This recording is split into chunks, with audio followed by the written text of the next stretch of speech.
Hi, I'm Paul Germain, your host for Smart Boating. You know, this show is primarily designed to help you learn things like how to dock or how to anchor, how to get in the fog, how to do night boating. It's an informational show, and but every now and then we take a little, go down a country road, if you will, to explore a new subject related to boating. It could be a U.S. Coast Guard boat, it could be an electric boat, antique boats, vintage race boat regattas, all sorts of different things. And today I think we've got a really interesting subject for you, and that's liveaboards. And if you're a boater like me, you always wonder, you boat maybe from April to November, and then you have to put the boat away, and you'd like to stay on the boat, but you can't. So we're going to talk to some people today that have had that experience, and they're going to share with you the pluses and minuses of liveaboards. And joining us as an expert to kick us off, Tom Cox. Tom, good to see you again. Nice to see you, Paul. Tom, you know, we did a show just recently on liveaboards, and we got so many people that had some good perspective. I thought we'd do a second show, but for those people that missed the first one, can you just briefly recap your experience with liveaboards and the operation you have here at Constitution Marina? Sure. I'm a liveaboard myself, or I have been. I lived in my boat for about 15 years. We have a very large liveaboard population here. We really cater to that liveaboard community because we think it's the last community where you actually know your neighbors. Mm-hmm. We have a very diverse group of great people from all walks of life. Mm-hmm. And we believe that if you do it properly, living on board a boat, even in the middle of winter here in Boston, you can still be comfortable. Yeah, okay. So it's a really interesting lifestyle. Now, we're not going to get a chance to talk with you as much as we did the last show. We're going to spend more time with the liveaboards, but hopefully we'll get a chance to check in with you before we end the show today. Good. All excellent. Right? Good. Well, let's get started. Well, Walter, you've got a great-looking liveaboard boat behind you. That's a 49-foot Gulf Star? Correct. Yep. Tell us a little bit about that. When I think of Gulf Stars, I oftentimes think of sailboats as opposed to powerboats. They were better known for their sailboats, but they also made a line of powerboats, I think from 43 to 49. This is the largest size powerboat that they ever built. Really? Yep. And what year is this? 84. 84? Yep. Is this a particular model? It is, but I can't remember the name of the model. They made a lot of different models. It looks like it's got a fairly good-sized beam on it. It's a 15, almost a 16 beam. 16 beam, yep. Okay. Now, did you liveaboard boats prior to this one, or is this the first one? Our first boat was a 43-foot wellcraft. Oh, it was? Which was actually the largest wellcraft that was ever built also. So whatever's big, you go for it. And I guess that really helps with the livability, doesn't it? It does. It certainly does. Yeah, yeah. It gives you that room. And do you find, I know another boat owner said that the shrink wrapping them adds even more space than they'd normally even get in the summer. It does. On the bow of the boat, we have at the moment lots of storage that we wouldn't normally have out there in the summertime. Mm-hmm. And on the bridge, since we're not using the boat, also we have some things up there in storage as well. Wow. Yep. Yeah. We're taking a tour here of your 49-foot Gulf Star, and what I wanted to show was people, if they're thinking about the liveaboard lifestyle, what does it look like from inside the boat? And here we're looking at the forward berth. Anything to say about that? It's probably one of our most used guest rooms on the boat. We have a lot of friends that come over winter, spring, summer, and fall. Oh, yeah. And it's got a feather bed on it, actually, so it's extremely comfortable. Nice. They're over the bow thruster of the boat, so you hear the water sloshing through. Oh, yeah. The tube sometimes. And so it's a very, very comfortable room, and our friends love sleeping in it. Nice. And this actually has a head that's adjacent to it, right? It does. It does. Uh-huh. And this is actually one of the largest heads on the boat. Uh-huh. And certainly most comfortable. Is it? Yes. Yep. Okay. And we have, it's got a lot of room. Unlike some boats which have a pump toilet, yeah. These are vacuum flush. Oh, they are. So you just push a button, and the waste goes away into a holding tank. Well, Walter, this is a great dining area here. I can imagine myself eating here. This is a little unusual, and again, it's a reflection of the size and the beam on the boat, isn't it? Yes, it is. It's a wonderful space. We've had dinner for 10 people in the space before, and we've had parties for much more people than that before. Wow. We were very lucky. The previous owner was a building contractor, and as a result, we have hardwood floors throughout the boat. And the contractor renovated the boat just before we purchased it. Really? And installed, we have granite countertops, we have a full-size house refrigerator, a dishwasher, a convection oven, the flat glass cooktop. Yeah. So we have all the comforts of home. And it's a beautiful space, and people really enjoy That must make spending it time much on more here. easy to live aboard the boat. You've got all the modern conveniences, don't you? I don't think we're missing anything, actually, really. No, I don't think you are. But it's nice. Beautiful. Well, Walter, we're here in the aft cabin. You know, I hear this little noise in the background. What is that? That's one of the lines rubbing up against the hull.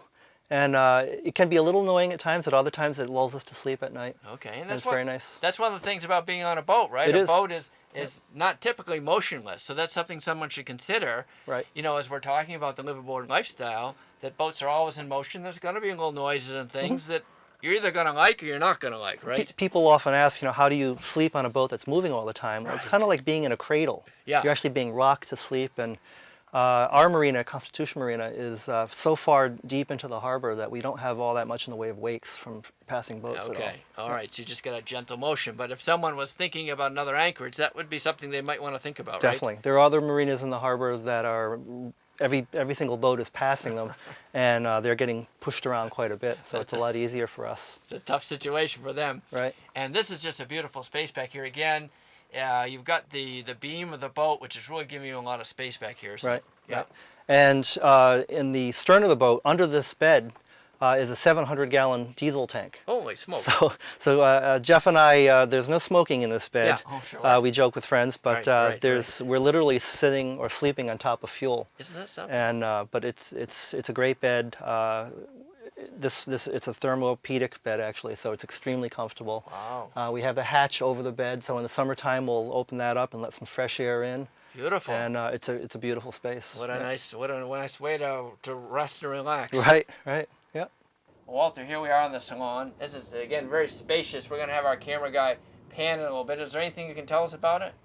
It's pretty unusual for a boat this size to have house furniture. This actually came from Jordan's Furniture. And as a result of it being just regular house furniture, we're able to rearrange the room depending on the season or how we feel. We were lucky, again, the contractor installed the hardwood floors. So we have a imitation Asian rug or Oriental rug. Right. And we can take that out and replace it when we want to. We also were very lucky. He replaced the ceiling with this gorgeous wood ceiling. Oh, this is good. See, the contractor had the boat before you, right? Yes, Yeah? yes. Yeah. And it's just people really love coming in and seeing that beautiful, deep, the richness of the wood. Oh, yeah. They really enjoy it. Yeah, it's really nice to feel, like you say, you feel like you're in an expensive salon in some big fancy house someplace. Right. Really nice. And in the wintertime, we cut in, people here at the marina discovered years ago, instead of living in an opaque plastic shrink wrap, that we actually cut in the windows. So on a beautiful day like today, you look out the window and you can actually see what's happening out there. Oh. And it's nice. It brings the outside into the boat and That makes is the space seem even larger. Yeah, that is a good idea. Now, who actually puts the shrink wrap on the boat? We do. Ahmet, who I believe you spoke to earlier, I did, yeah. He sets up kind of a cooperative, Oh, yeah. and as a group we order the plastic in bulk, Yeah. and then people help each other out getting the plastic up and over the boat, and over the years Jeff and I have learned how to do the actual fastening down and the shrinking. It's a bit of an art, actually, because bet it is. applying a flame to plastic on a fiberglass boat initially seemed very scary and a little contrary to common sense. Yes. And you learn how to do it, and actually we've learned, I prefer personally to do the actual shrinking at night because you can see the flame. can see the it's flame, a propane right. flame, Right, and in the right. dark you can see where you are actually. And it's great. And on a day like today, it's probably 35 degrees out, and in the boat, I believe we're at 65 degrees, and that's all coming in from the sun. Yeah, it's perfectly comfortable. Yep. Yeah. Yep. Walter, you've been enjoying this liveaboard style for a while. What comes to you when I ask the question, what are 2 or 3 things that you like about the lifestyle, and what do you see as maybe some drawbacks? Jeff and I love the environment we're in as far as the nature.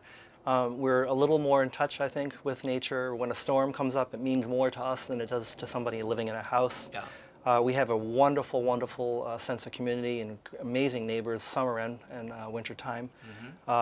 So it's people really work together.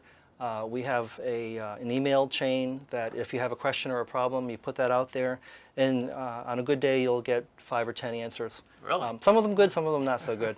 But it's a great place to live as far as the community itself goes. Yeah. Jeff and I just love being able to come home from work on a day and undo the boat, take it out to the harbor islands, and have a barbecue out there. Yeah, oh boy. We take friends out frequently, so it's a wonderful life. Do you that see we any have. drawbacks or any things that people should be aware of, that aspects that they may not enjoy? People sometimes think that it's cheaper than living on land, Okay. and I would say that's not true. At least with a larger size boat, anyway. We have some of the same bills that you would have with a Right, home. We have a right, mortgage. The dockage fee is similar to, say, another mortgage, actually. That's paid monthly to the marina.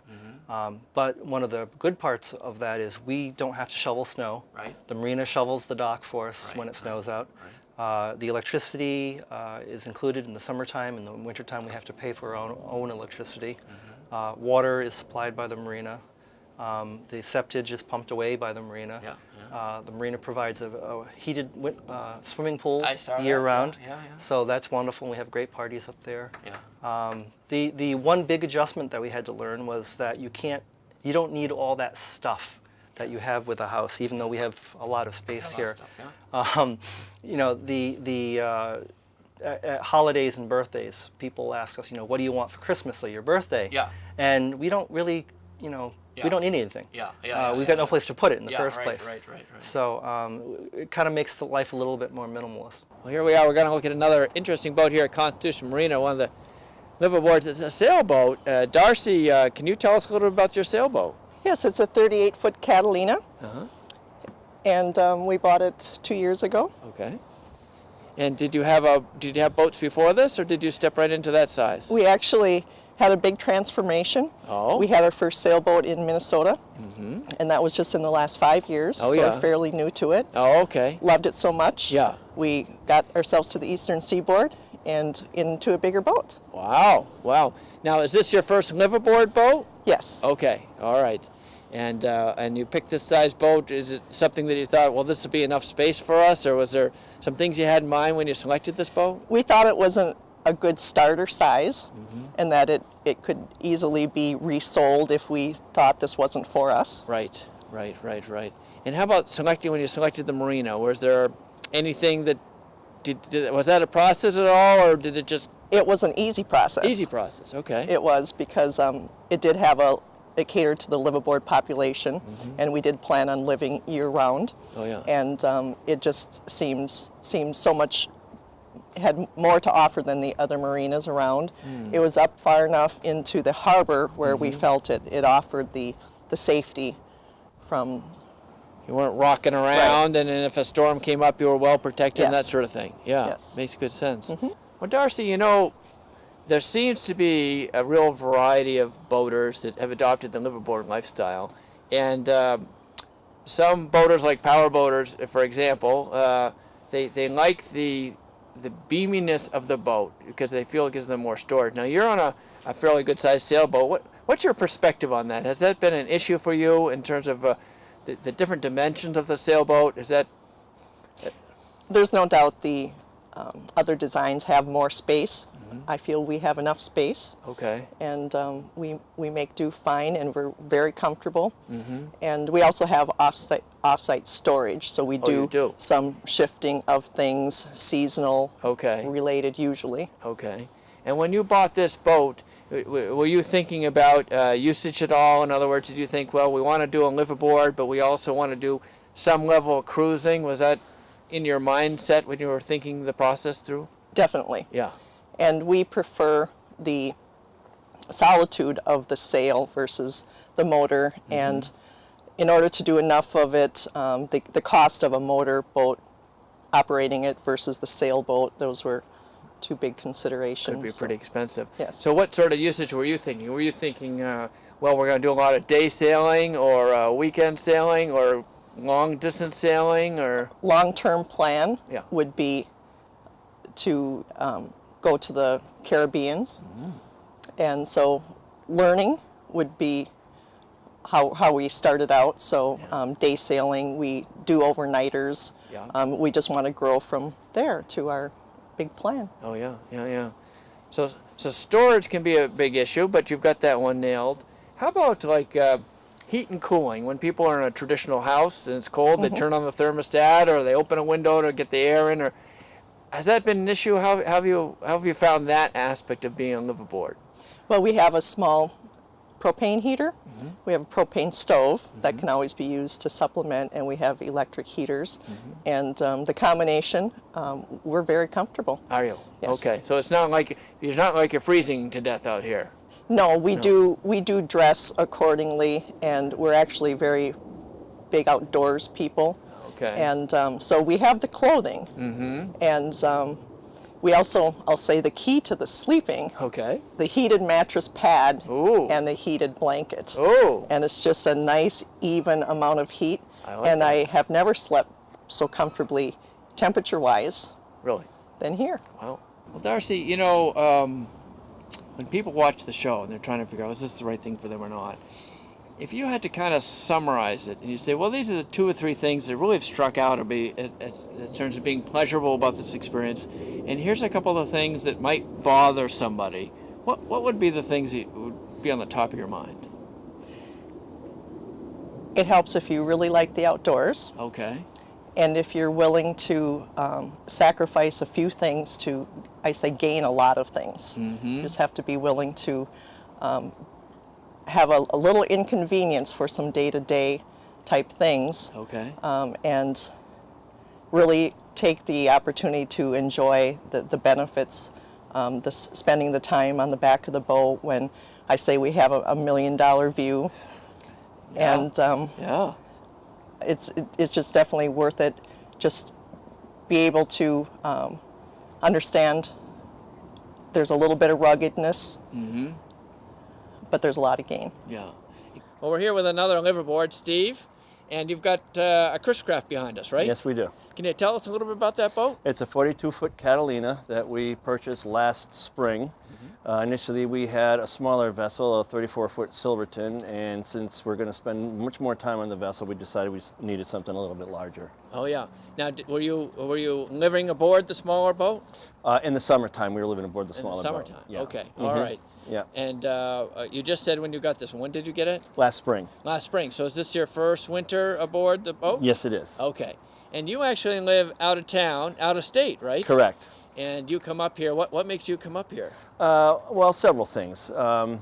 We like the sense of living on the water. We like the sense of community at the marina. We like the open sky. We really enjoy living on this boat. Yeah, just beautiful around here. It's isn't beautiful. It Yeah. really is. Well, let's go check out inside and see what it looks like. Okay. Okay. Well, Jan, there's a lot of room on this powerboat that you're on, and I know you were talking to me earlier. We're going to take a tour in just a second. Okay. But one of the unique things about this boat, apparently, is the curtains that were put in by the former owner. Correct. Yeah. What's Yep. the story behind that? Apparently his mother-in-law worked for a bridal shop, and she was a seamstress. So she took it upon herself to provide all the curtains for the boat, Wow. drapery, so you can see it makes a really elegant boat. It's beautiful, Yeah, yeah. thank Yeah, you. Yeah. Thank you. We feel very lucky to have gotten this boat from somebody who took such